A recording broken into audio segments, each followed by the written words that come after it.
Hey, and welcome back to my website. Glad you're looking things over today. Wrote a column this week that I think you might find of interest on one of the presidential candidates, Louisiana Governor Bobby Jindal. Now, I happen to live down in Louisiana where Jindal is the governor, but we've got viewers and those who read my column all over the country, so I'll give you a little history. Bobby Jindal was pegged as the fair-haired boy of Louisiana.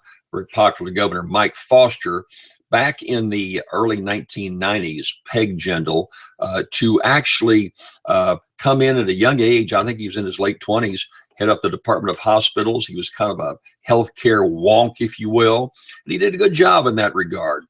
He came to see me on several occasions when I was the insurance commissioner to talk about ways to improve the healthcare whole flow of getting better services to people all over the state, insurance problems in healthcare. I was impressed with him. Then he went ahead and ran for Congress and did a good job as a congressman. During Katrina, he was obviously ambitious, but still doing his job as he toured areas that were not, his district really wasn't hit by Katrina that much, but areas that were, he jumped in and tried to help, encourage federal involvement, handle claims, and did a first-rate job in terms of his response to Katrina. He ran for governor, easily reelected, got off to a pretty good start as governor. A little too conservative for me, diehard Republican, but did okay win the state in the first year or so. Then he got bit by national ambitions. You kind of have to blame the National Republican Party. They were desperate for someone to change their image of a bunch of old white guys. Jindal is Indian American heritage, very young guy, bright, policy wonk. And so I think some of the National Republican operatives felt like Jindal would be a good guy to push out front. Very early, tagged him to give the State of the Union response to the President's State of the Union address back 6 or 7 years ago.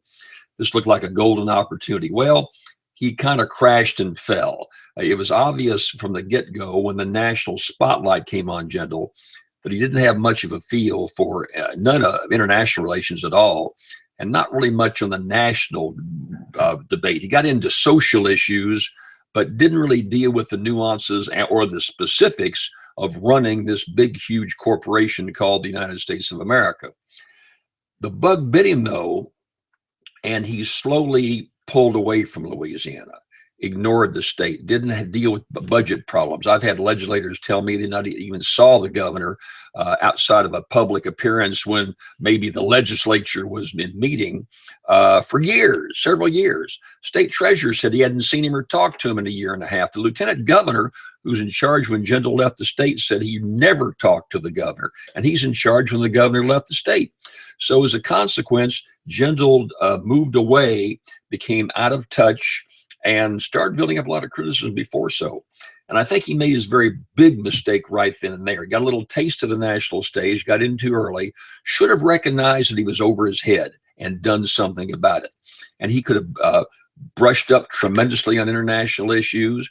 He should have come home and really straightened out some serious problems, but solvable problems in the state of Louisiana.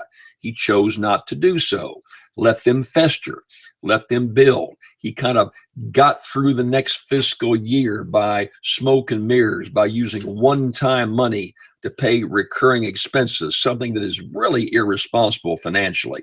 Did it year after year. And so, unfortunately, he had a legislature that knee-jerk reactioned along with him, and they wanted to get through the next election, so they did the very same thing. And so now he finds himself running for president without any kind of a record to run on. You see, he got off pretty scot-free as this articulate governor from Louisiana.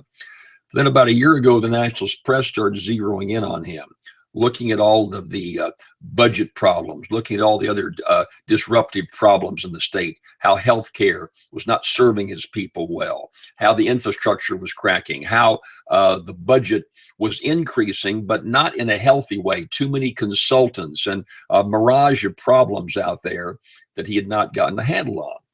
Then he goes off and runs for president, and this whole thing comes down on him to where he just doesn't get any traction. It's a great cartoon of all the big Republican nominees, Trump, You've got Ben Carson, you had Jeb Bush, Free Arena, all big giants out there fighting each other. And then there's this little bitty guy, Bobby Jindal, jumping up and down saying, "Hey, pay attention to me, pay attention to me." He just couldn't get any traction whatsoever. And then when he did desperately try to get some traction, get some attention, he chose to impose rather than propose. Rather than in a public way trying to propose some specific changes that should take place and ways to make the country better, to continue it being an exceptional country, he wanted to impose his dictates on the country as a whole. And his imposition made him come on as too much of a strong-arm man. He wasn't having any fun. Whether you like Donald Trump or not, Donald Trump has a lot of fun on the campaign trail. And Jindal just didn't have any fun. He was mad all the time. All those things combined brought him down.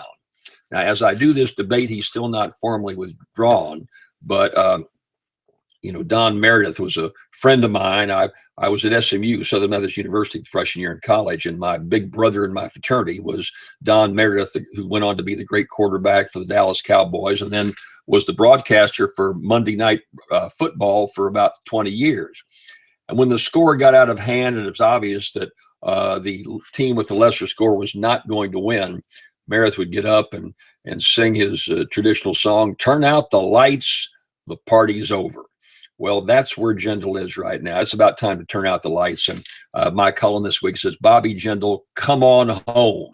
Well, what's that Matchbox 20 song? Hey, baby, maybe it's time to come home. Well, Bobby Jindal, it's time for you to come home. You've got some months left, about 5 months left, to try to salvage the financial situation and give a little push to your reputation. So I'd come back and jump in on that. I don't know if you'll listen to my advice or not, but it's definitely time for the governor to get off this national stage and come back to Louisiana. That's my column. Hope you'll read it this week. That's on our website at JimBrownUSA.com. Hey, thanks for viewing, and stay tuned for the rest of our broadcast, and I'll be back right after this message.